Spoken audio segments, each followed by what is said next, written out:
In the past, this wasn't very sexy, right? You either went into finance or into consulting. It took me a while to get out of this classic perception of what is the right thing to do. It probably took 15 years. And then I set up my own consultancy business. So I also founded an organic leather company. But the other one was a school. So to culminate this in founding an energy company, it is similar, right? So I do think it's a strength going into a new space without preconceptions, but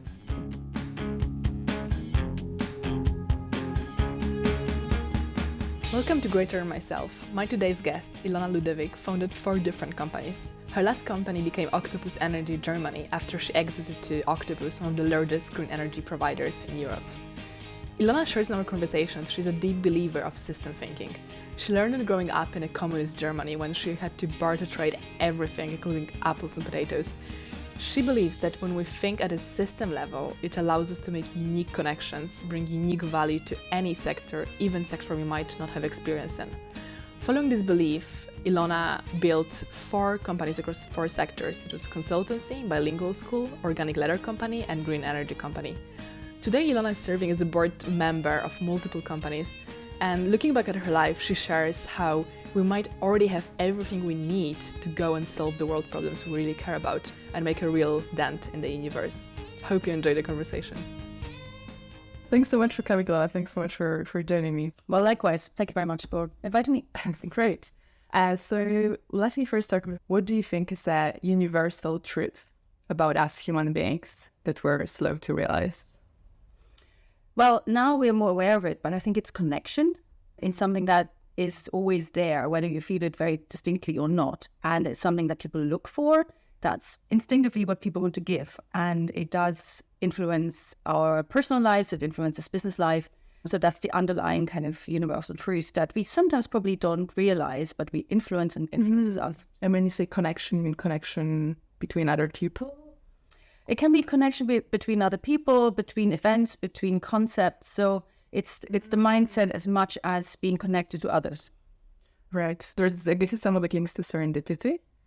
There are just like so many connections in our life we can create randomly. We never know what comes out of them. And the more of them we're able to create, the more amazing thoughts and ideas can come from. I mean, serendipity is a nice word. But I also think there is that. But if you're consciously striving to achieve something, or there is a purpose that you're committed to, you also kind of put the seeds in place for these things to happen.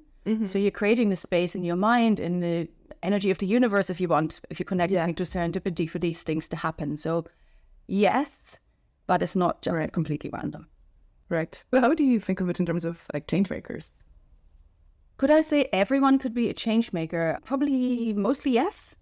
I think this is the purpose is the thing that connects all the change makers. If you have a very strong wish to do things differently, and possibly, as your podcast is called, that is greater than yourself. It's not just about yourself. That's something that motivates people. Do they know in the beginning that this is the case? Possibly not. It's always easier to kind of, in retrospect, say this is what I was doing, but maybe in the moment you don't know. But this drive is something that does definitely connect change makers. And I think, again, back to this connection piece, that eventually gives you the reward of having changed things for the better, hopefully. Not just for yourself, but for wider society, a problem well solved. Very true. And talking about greater than yourself, what would you say in your life is greater than you? There's a bit of the benefit of hindsight. So I know I've always been curious about people and why they do things they do. Now, in the past, this wasn't very sexy, right? You either went into finance or into consulting. I have done a fair bit of consulting myself, which is wonderful. It's systems understanding, system changing. I like that. But the underlying culture piece, which goes back into this connection bit, is something that I really am passionate about, because understanding drive, understanding purpose, and then building a culture, may it be in business or in other organizations, is then what attracts people and what ultimately makes a business successful. If you don't have that, then it's just not going to work, or it's not going to work for a very long time. So this is really the thing that is bigger than myself, understanding culture, building culture, and attracting the right kind of people and getting behind what we're doing together because the thing we're doing is even bigger than all of us together. Which makes me think that it's not only about the result in that context, it's so much about the process, right? Who you met on your journey, what you learned, which I think for many people who are impact driven might be like so over focused on the change they want to drive that they might forget that the process itself can also be very rewarding. I think you're right. You have to kind of reflect every now and again purposefully to say, okay, we've come so far. Why is that? Are there things and there's processes for that? Like what should we do more of? What should we do less of, etc. One thing I also want to mention is really important is I do believe that doing good and making money doing it, there's nothing wrong with that. So a purpose greater than yourself doesn't mean it needs to be, you need to give up yourself. You can't benefit from it yourself. And don't mean this in a kind of like exploitative way, but creating something that beautifully solves a problem, brings society forward, is impact related, has a positive effect on climate, and it makes a profit. There's nothing wrong with that. So I just wanted to say, I am really in the business of doing good and doing good business. Yeah. So many, especially young people, could benefit from this thinking. Even thinking myself, like back in university days, there is this like judging people for like making money while driving change. What we also shouldn't forget is an example of my working with a young woman who had a fantastic degree from a good university, and her first job was in an NGO, and she was not being paid for the things that she was doing. So the 2 hours a day that she was doing for me, I paid her. Yeah. But basically, if you look behind that kind of thing, how does that work? It's because her parents could afford to pay for her to live in London. That is somehow so wrong, because then this organization lives benefiting from parents who can afford to pay for the kids to live in a very expensive place. So we are kind of kidding ourselves here. This is not the real world. So somebody's paying for that. So I am a big believer in paying people fairly. All of your interns, anyone who does anything for you, as within the possibilities you have, should always give back. It's not okay to say, oh, you come and learn something, we don't pay you. I mean, these people need to eat, these people need to live. And so looking behind what on the surface might look like it's a good thing of running a business for the great benefit of society, but the way you reward people is actually not beneficial. So that is the kind of thing that also needs to change. Which actually brings me to my question I often ask myself, is even like having a purpose greater than yourself in a way a privilege? I myself come from like a not super privileged background, but equally I never like lacked anything. So like, I had the space to think about these things. Well, of course you could think that, but going back to what I said earlier, doing good and doing good business is not a contradiction. So maybe your purpose that is greater than yourself, it might take a little while to get there. But the seed, if it's there and you really feel passionately about it, there are many ways of getting there. You could, yes, be privileged and not need to worry about making money. But if that is this position you are in, then you will make a way to make this work. So I don't think it's either the one way or the other. It is, if you really want to change something, if you really want to get to this place, there are other ways of making it work. It might be steps towards it and not immediately happen. But yeah, I wouldn't say it's exclusively for people who can afford it. So talking about the steps, let's maybe like take a step back and think of what would you say are the main things that shaped you. Well, I've already mentioned my curiosity, and I think that has been my greatest strength. So asking why. Anyone who's a parent will know that, or your children asking, so why is this? What is that? Can be quite frustrating, but this is the way we uncover new truth and we understand things. It's in my first school report as well. So she asked a lot of questions. And so the thing that runs like a red thread through my life is when I see a system, how can I improve this? So is there better ways? Is there different processes? Are there different resources we can use to solve this problem even better? And that comes from growing up with not very many resources. So we weren't wealthy. This was also still the end of communist East Germany. And this relationship piece that I mentioned earlier, understanding how people work, I think comes partly from that. I think it's something that I have in me anyway, but it's also shaped me. Not everything was available in abundance. So you had to figure out, if tomorrow I need potatoes, how do I do that? And who has potatoes and I have apples? This sounds really too simplistic. But going from a communist country, I know the reality of like you buy 20 kilograms of apples just because someone else will have something you can swap for. Exactly. So exactly understanding how does your community work? Where are the people who, have a surplus of one thing that you can trade with them? At what time, under what kind of conditions? And I would even say, this is possibly a weird thing, but that kind of communism, socialism has made me a real capitalist. Yeah. So because everything has a value. You're an entrepreneur in your own community, right? That's right. You can't set up an enterprise because it's not really a thing in communism, but you have to be so entrepreneurial on a daily basis to go through things. You have to just make it work. Yeah. Yeah. If you don't have a piece of cloth to make a new pair of trousers, what do? Then you find an old one and take it apart and make something new from it. So it's about creativity. It's about pragmatism. It's about making it work. And I've seen this from my parents. I've seen it all around me when I was growing up, and it's partially shaped me. But I think innately I'm also that kind of person. This creativity, this curiosity is what really drives me to just make things work. When did you realize that this strength? When did you realize maybe my mind works somewhat differently to others and I can actually really elaborate it? Pretty much a little bit later in life. Possibly even a lot later in life. Because as I mentioned earlier, there was this cultural perception of these kinds of jobs is what you should be doing if you're doing well. And if you're interested in culture, in systems, in change, that's not really, people don't understand that.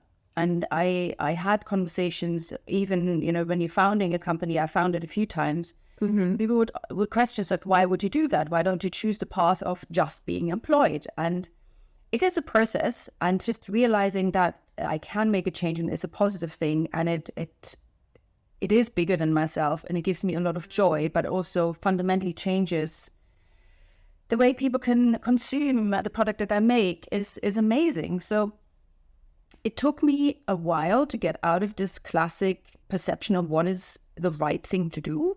It probably took 15 years. Can you actually quickly walk us through this journey? When you, as a 20-something, started your professional life, what happened initially, and how did you get to this, I guess 15 years later, mindset of I can actually drive change? I suppose I felt there was a path for you. You go to school, you do your A-levels, you go to uni, you have a job. This is what's written, this is what everybody does. And kind of that's what I did as well. And in my first job, you just learn and you get on with it, and you just look around and think, all of these people around me, they know more than me. And it's only partially true. You realize that in hindsight, because as you mature yourself, hopefully everybody should be able to admit nobody knows everything.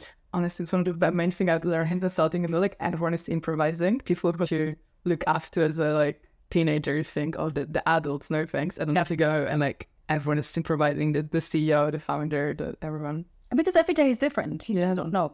There are tools, and it's important to have the right kind of tools, but also be self-conscious in the setup that you can't solve every problem using these tools. And sometimes you will have to invent a new tool, or you have to kind of tweak what you have.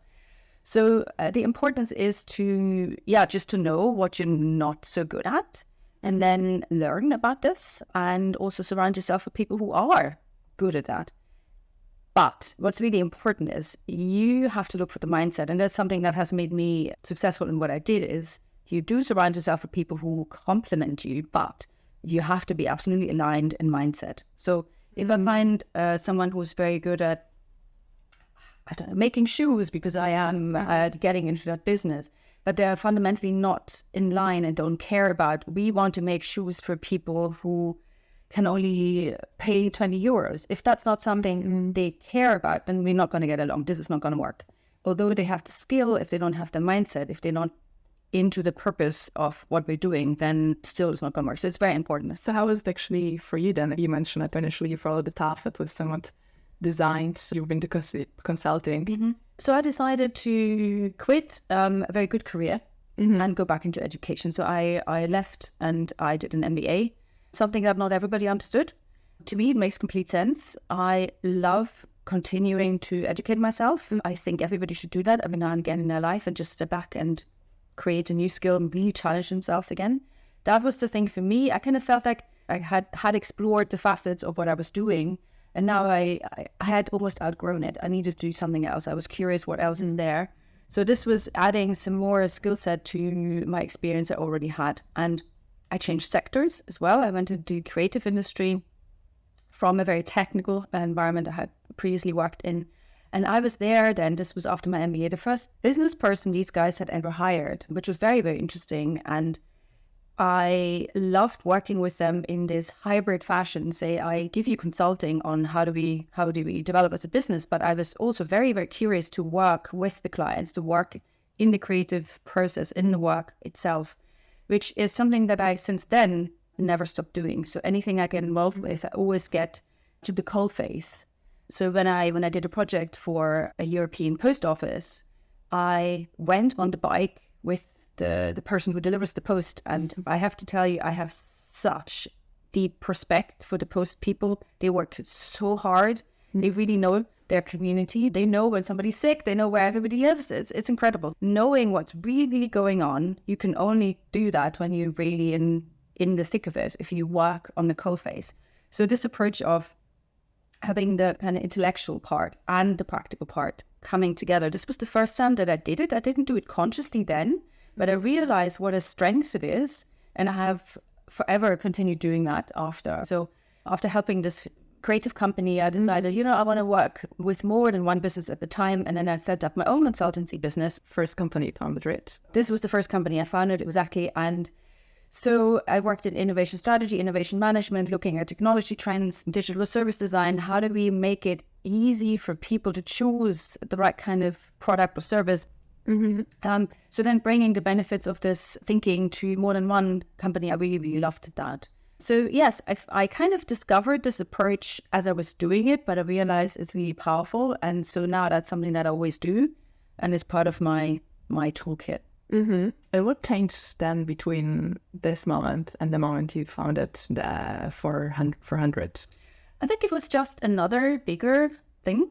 That's the thing, once you do it once, it's like, the process in a way. Oh, I don't know. It's different every time. So the thing that unites all of the 4 businesses that I founded is it has the sustainability angle, creating something that will last, that will make lives better. So the consultancy is kind of a little more intellectual there, but it was showing how technology changes and how do we, as a company, create something that will give benefits to people in the longer run. The other one was a school. So education is something I very, very deeply care about. Giving to the generations that follow us is a very powerful thing to do. And then Founded your own school. It wasn't just my school. So it was together with other parents. Right. Yes, bringing the benefit of bilingual education to every London child. So this is the Judith Kerr Primary School in Adam Hill. I love the variety of causes you've been fighting for throughout your life. It does sometimes confuse people, but as I say, there is a link there. There is a link there. So I also founded an organic leather company because leather is a very toxic product. People don't normally think that because it's so natural, right? You can touch it and it feels nice. But to understand the process, how it is made and how toxic it is, really shocked me.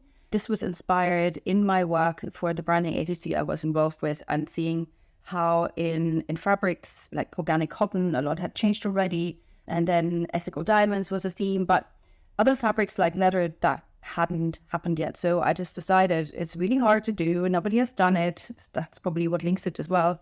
Somebody had to do it. So I went into looking at what are the old traditional ways of making leather and how can I interpret this to fit the modern world, to fit modern technology. So where is this technology piece that can help us to elevate what we knew in the past to something that we need now?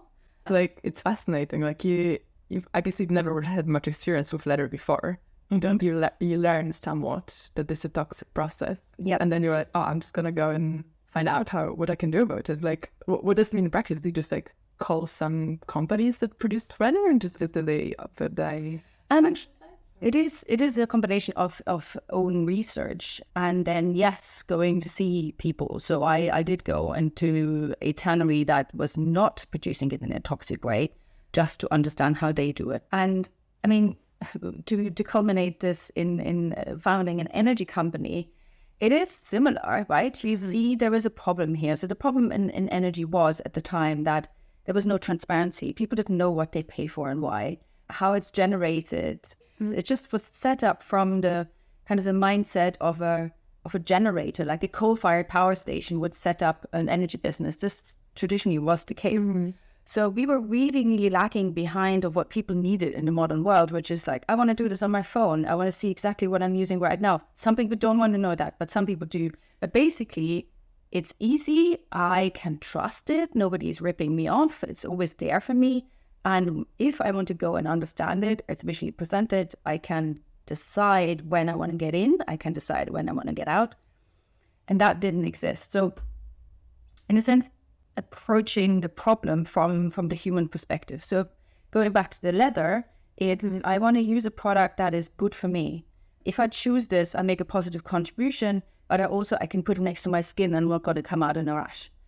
With the school, I can send my children there. I know they get a good education that lasts longer than the time they're there, because bilingualism is something that gives you different system thinking. You're better at maths. So with the energy, similarly, it is how can you make this work for the user, for the person, for their lives? How does it change their lives? And that's why, we went into this to change this, because somebody had to do it. It hadn't been done at that point. Yeah, no, it really excites me. I think it will excite so many also young founders, because when I imagine myself entering like such space, and it's a completely different to what I've been doing so far, I see two main extreme thoughts. Like, one would be so excited, like the change I can bring, but also the other, like, who am I to do it? How do I know? Did you have this kind of, encouraging and kind of like doubtful thoughts in your mind? I actually think it's a benefit not having done it before. Whenever I hire someone, I tell them the first week, especially the first few days, anything you see that you think, this is weird, I don't understand why people do this, please write it down. Please record this and tell me, because this initial kind of everything is new gives you this unique perspective of just questioning everything. And then, of course, we all know that once you're in an organization for a bit longer, you become more blinkered. That's just the way we do it here, which is back to the culture. This is how we do things here. So when you first start in a new environment, that's not natural to you. And so you do ask the questions that need to be asked.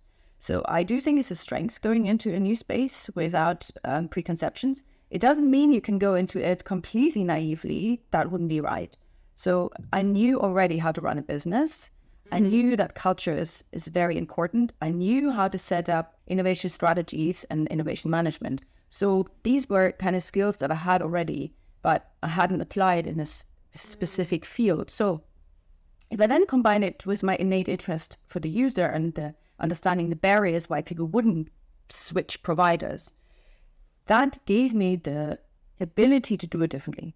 So, I mean, you could say you're crazy if you're going into a market that's deregulated. Every household has already the choice of 150 suppliers. Why should you be the 151st? Is that really a good idea? But if you then look at 150 suppliers, probably 100 of them do exactly the same thing. But if you have an idea that is really moving the needle for people and make their lives easier through, as we did, transparency, going 100% digital from the word go, then you really are creating a benefit. And that's what you want to do. You want to do it differently. Yeah. And you can do that really well if you don't have the preconception, oh, this is how we do it here. You can't do that. It's like, you can do anything. Yeah, you want to ask your employees that like in their first week, because like a week later they're already like somewhat indoctrinated. 2 weeks later it's even more. So it's really like this fresh eye to come with. Yeah. So maybe actually if you could like tell us briefly like more about what 400 like did, how it like later became an interesting company to acquire by Octopus Energy. Well, that was really interesting from day one. 400 was a German green energy retailer. So every German household could buy their gas and electricity from us. The electricity was all renewable. With gas, that wasn't possible at the time, because we were also looking at how can we bring the benefits of clean, affordable energy to as many people as possible. So gas in that sense is still, can be a challenge. But we were always looking at how can we bring the best offer to people. So this was pretty much it. We didn't generate any of our own electricity or gas. We bought it on the wholesale market, and we built the technology to be able to correctly measure and deliver every single kilowatt hour of energy to people.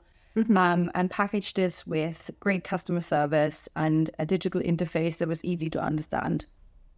Now, that meant we built our own technology based on microservices. That's absolutely normal now, but back then that wasn't. There's a lot of software in the energy industry specifically that is basically written in the Stone Age.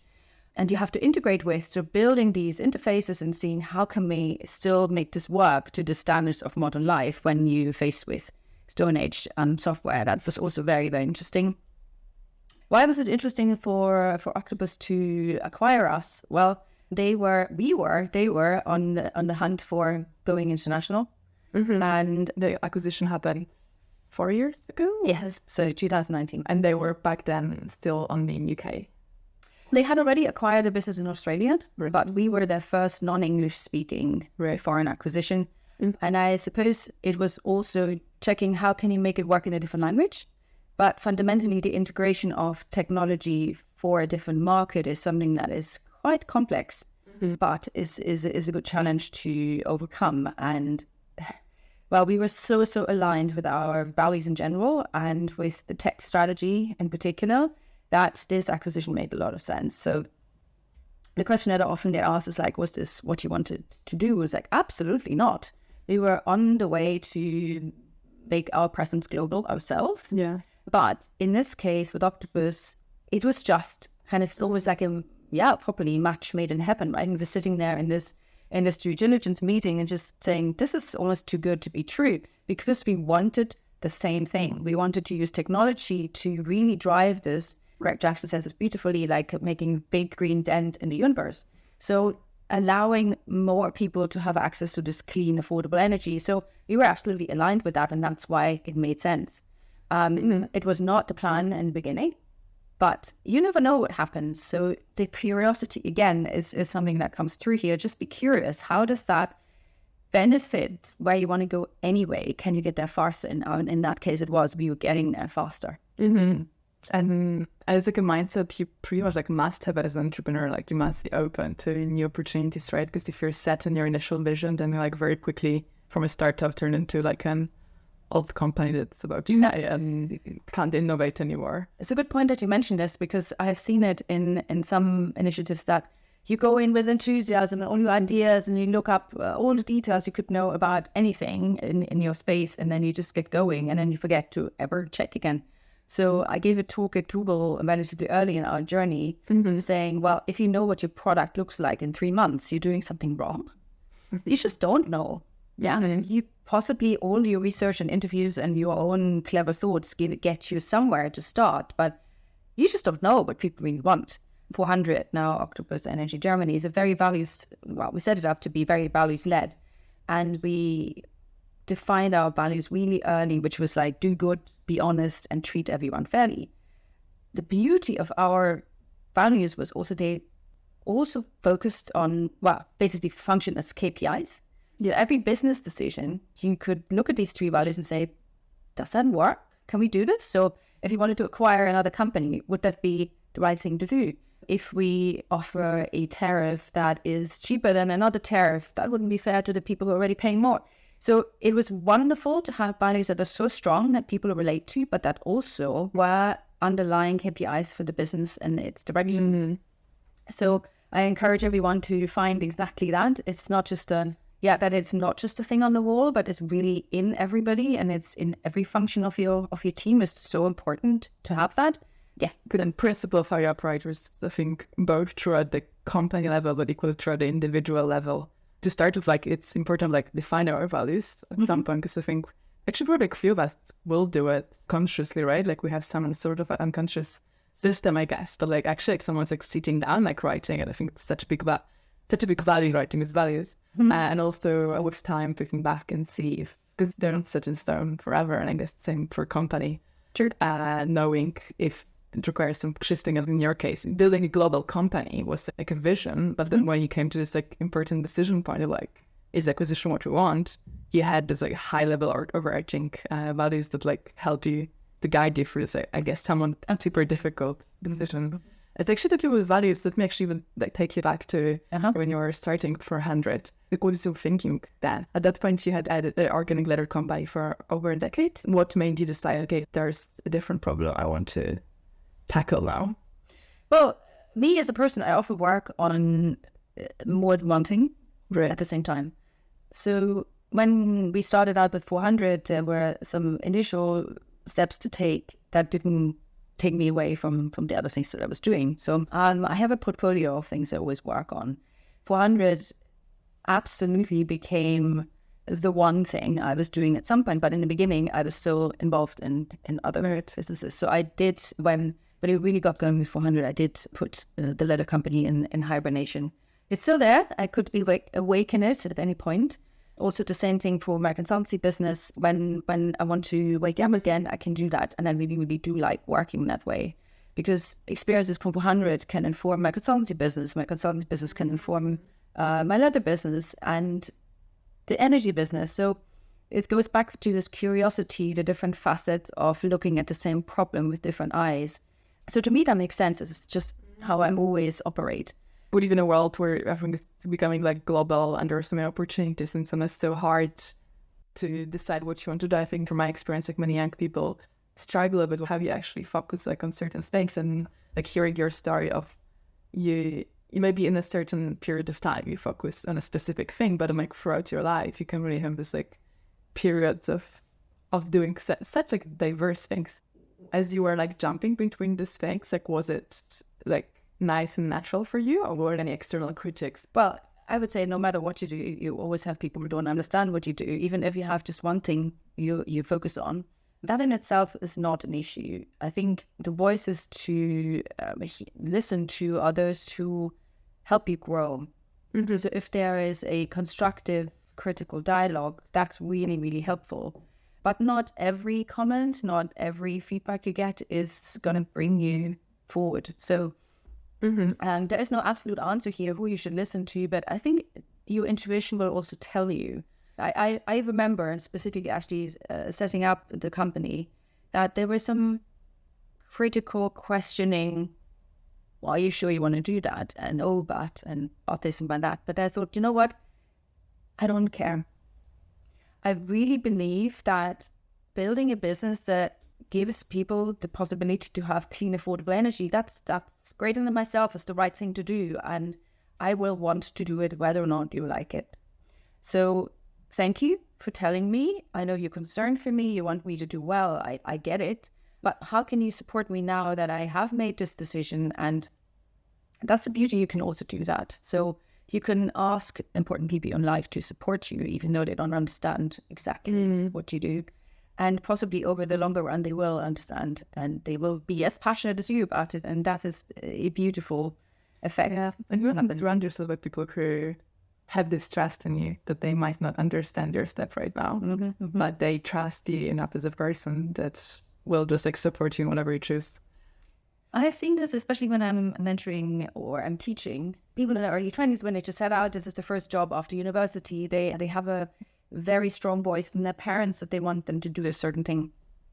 And that's really difficult to kind of go against if you don't really believe in that. But I would say have that conversation. If you're really passionate about something and you can share how you think this is going to work, I do not think that any parent would deny you the opportunity of trying to make it work. Of course, they're concerned for you, and rightly so, because they want you to be successful and stand on their own 2 feet. But it's not going to work in the long run. So then changing your mindset as a parent to say, all right, they don't want to become an accountant, let's say. They want to become a teacher. So how can I help them to make this path successful? You mentioned earlier, you have the power to say, I don't care. I really think it's a power, and I think it's not a power that comes out of nowhere. I'm not born with this. Like, I think it often comes with experience in life. At some point, you can actually say it in a way that is not trying to prove anything to anyone. And maybe my question will be to you, how does mindset grew in you? Because I think it's something we struggle a lot early nowadays. I think I personally saw more of that for women as well. Not that I don't care in an arrogant way, because it doesn't mean I'm going to listen to what you think, but I can decide myself who I'm going to listen to. So where do you take this courage from, and how does that kind of grow in you? Well, firstly, as you just said, it's not about I don't care. It is I do care, in fact, but I choose to do it anyway.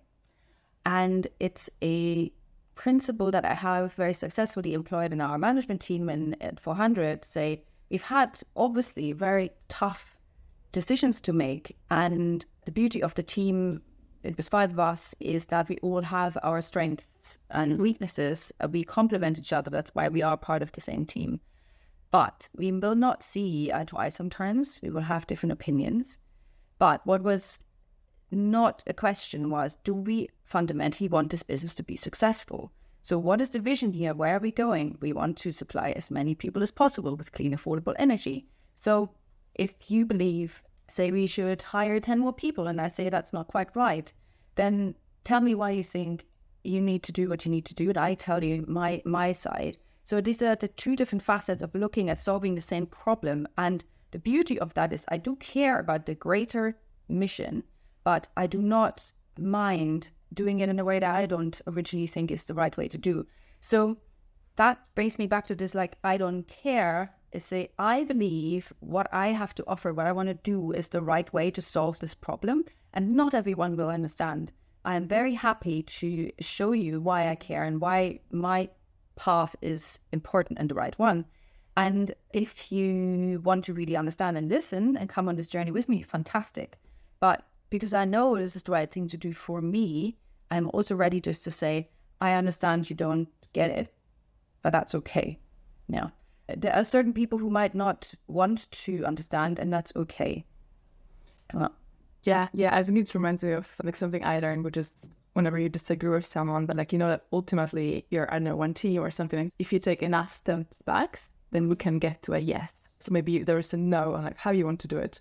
Maybe there's a no on when to want to do it. But you ask like enough questions back, and then there will be a question of like, in your case, we want to revolutionize the energy systems and make it greener. Like you get to this, yes, that's what we both want. And then once you can reestablish this consensus of understanding, it's so much easier to have actually the communication coming from a place of love and care rather than me against you, which is especially in the team. I think actually that links also to the values we're talking about, because if as a company you have these values clearly defined, you can in those difficult moments recall them, versus if the only place you can find them is on the website, then I think it's somewhat harder. So yeah, that's actually why I really jumped onto the topic of values. For you, how as a 400 you at which stage of, you know, starting your company you actually define those values, and how did the process look like? Basically at the very beginning. Yeah. So we started out just the 2 of us, and we spent a lot of time in a room with lots of post-its on the wall. We also interviewed quite a lot of people about their experience. How do they buy energy? How do they use it? How do they consume it? How do they understand it? So in this process of learning ourselves and using questions to get to like, what do we stand for? How are we different? The values came out pretty much at the beginning. I still have that picture of this handwritten note where they were on that first page. I wouldn't say we were lucky, because we were very dedicated in the process to get to that point. So we defined the values pretty much on day 1, and they didn't change. That is not, we didn't want to change them, but they were. So as I said, do good, be honest, treat everyone fairly. That is something that never changed. And it gave us the space to grow, but also held us accountable. It's something people related with, both on a personal level and also in the business partnerships that we had. So they really, really worked. And we did have them on the wall, and it's a cliche, I know that. But we, in every kind of introduction of new team members, we talked about them again. Then every kind of, you know, regular get together, and people did come up to me at the coffee machine in the kitchen saying like, you know what, you're the first person I ever worked for who really, I can feel it, I can see it. You walk the walk and walk the talk.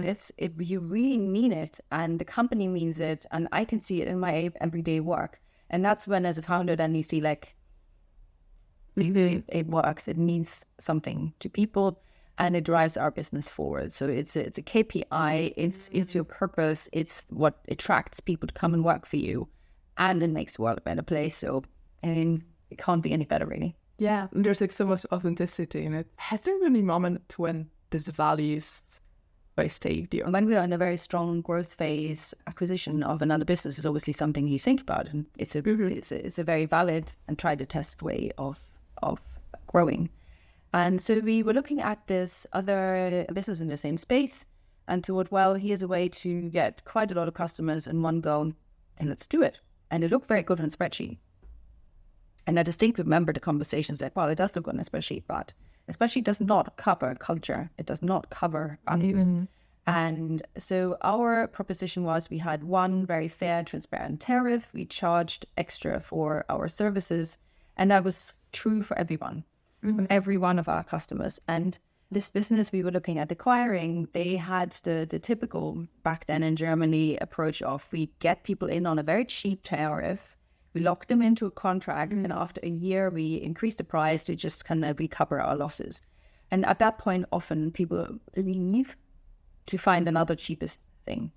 So I just looked at it and said, that's just not going to work, right? So on the balance sheet, yes, we're going to add a gazillion of people to our customer base, but these people are interested in different things. They don't care about transparent, clean energy. They care about it's as cheap as possible. I don't care where it comes from. So whenever there's somebody waving the flag of you're cheaper than these guys, they're going to go. So Right. it's the treating everyone fairly was not fulfilled. So it wasn't the right choice. We eventually did not buy this company, but it's a very interesting conversation. It wasn't even that you didn't feel aligned with the owners of the company or anything, but the actual clients. Exactly. So it's a vanity thing. You can boost your customer numbers for a while, but your churn is going to be horrendous. So in the end, you don't win. It's going to be a big loss. So, And do you think setting values as the impact of a company is any different than setting values for any other company? personally, I don't think so. Why?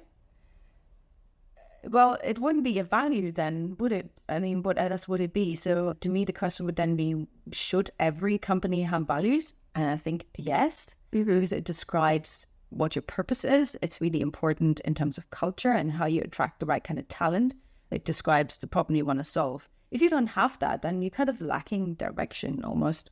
So I think every organization, even whether or not they are a business, even a sports team, but if you unite behind something that lasts longer than just a short amount of time, you need these defining things that keep you on the same path, that is something that unites you. What we probably don't quite understand is values don't necessarily are the things that you see written on the website or not. Values is really what happens. It's like culture. Culture is what happens when no one is looking. So if we have on the wall, we are friendly, we are customer centric, but that's not how we behave, then these values aren't true. So you just have to see what actually really, really happens. So you have to have them, and if you don't have them, they exist anyway. So better to influence them positively and proactively than It's kind of like not making a decision. It's a decision. So I guess Exactly. it's not having a values. exactly. Yeah. So maybe now we'd love to understand better something we started talking about, which is the acquisition by Octopus, and as you mentioned that wasn't your plan initially, but then you were just so aligned in what you want to create. Well, we were very fortunate because for us was quite a positive journey. And I assume it's not the case everywhere, but this was part of our third round of investment, and it just transpired at some point that we're not talking about investment, but we're talking about an acquisition. That was the thing I think that occupied our minds in the beginning the most, to say what's the difference. So it would mean we are going to be part of something bigger than us. We're going to kind of just basically, as founders, hand over our baby to someone else. That I think is emotionally slightly difficult. I have written about this actually as a LinkedIn post out there, but I think it is important for growth. You're handing over your baby as you do in real life. You send them off to nursery school, you do send them out in the world. It's important for them to kind of just go out there and fend for themselves. So it was more of that letting go and buying into a bigger thing than the acquisition itself. So the kind of the transition, how would it work, is what occupied us more than the actual choice whether or not to do it. Right, but it must be like a moment of shift, right? You mentioned Octopus were interested from day one, started existed, but at the same time you initially were like very much, are we gonna go global ourselves? I can't really put my finger on it because, of course, it's the person who first talk, and then should we do it like this? Should we just, would you want to invest? How much would you want to invest? Maybe we don't. Maybe we want all of you. This is all a communication that happened over a number of weeks and months. So there wasn't just one moment. But I think all of these conversations were very transparent, and just it was a logical conclusion that this would be a right thing, but it wasn't there from day one. And I think it's quite understandable. It's a legal decision, but it was a fantastic option, but it was different from what we had planned. So yes, it took a little while to think this through, but it was a thought process that was always about growth and progress. So it was a positive one with, as I said, the caveat of thinking, oh, I'm giving up something that I created myself. What would that feel like emotionally? But for our users, for our general proposition, this was the right choice. And so it wasn't, in the end, a very difficult one to make. Mm-hmm. And do you think it's always like morally right for a change maker to, if you start with a company with mission, I want to like bring this change to the world, and you get to the point where getting acquired, as in your case, probably meant more impact, but also you kind of love your baby.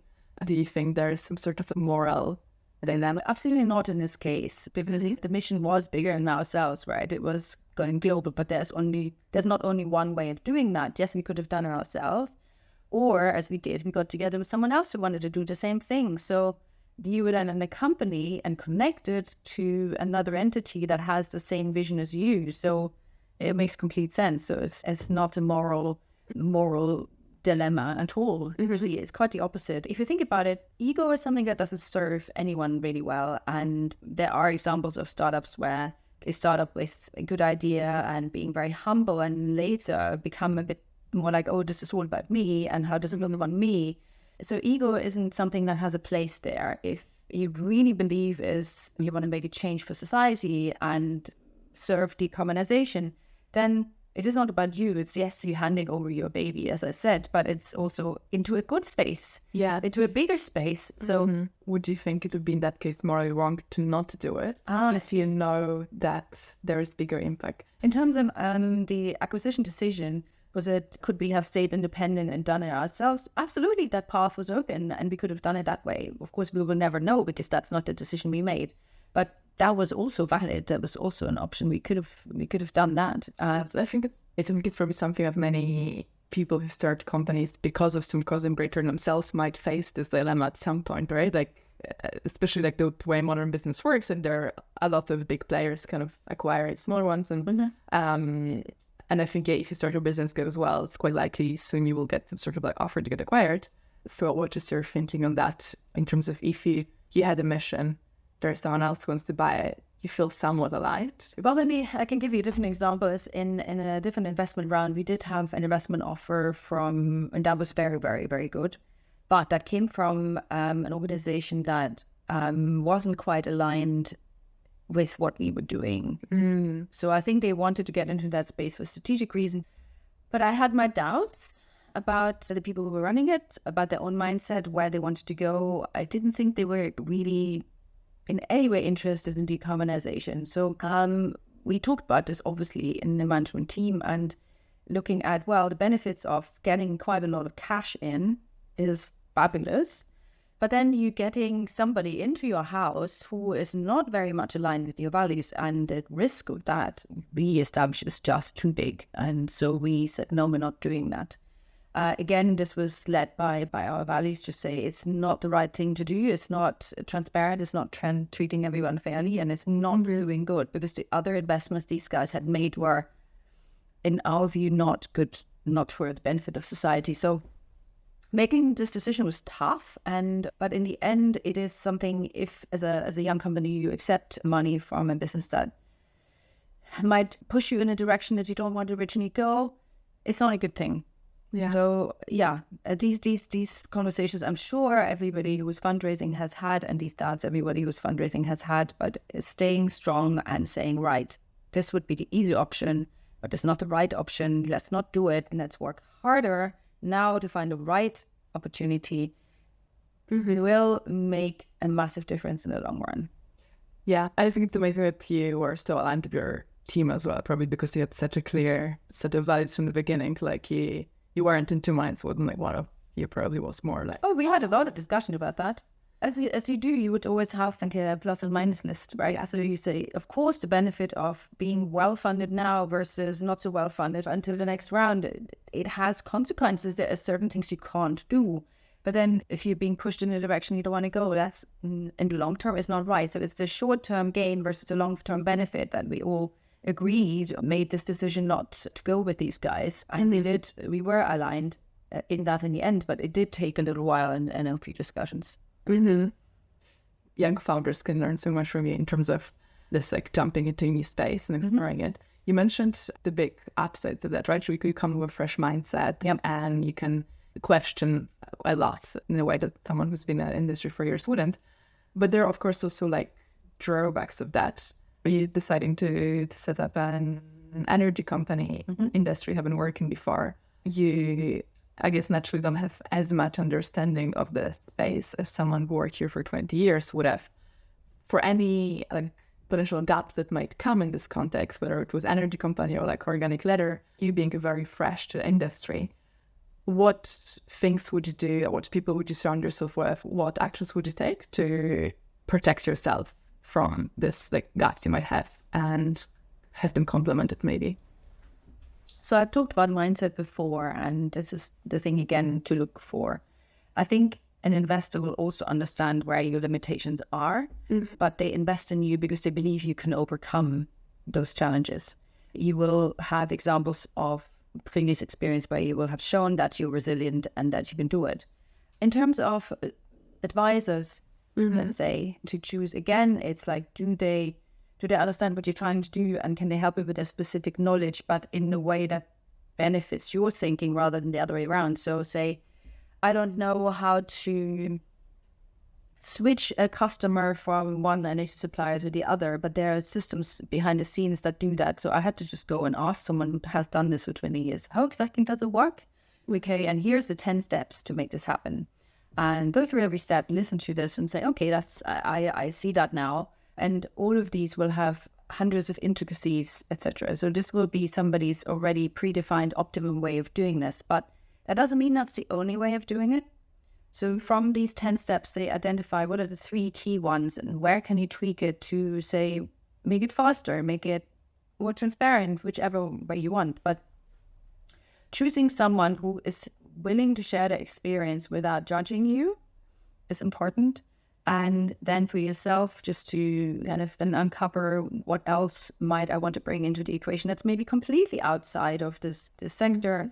Say nobody has ever accepted credit card to pay for an energy bill. Why the hell not, right? Let's make this happen. Yeah, just picking the existing knowledge with people who are happy to share, but in a non kind of judging way.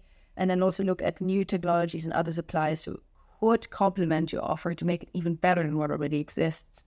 That will come back to the mindset. Will people want to support you or not?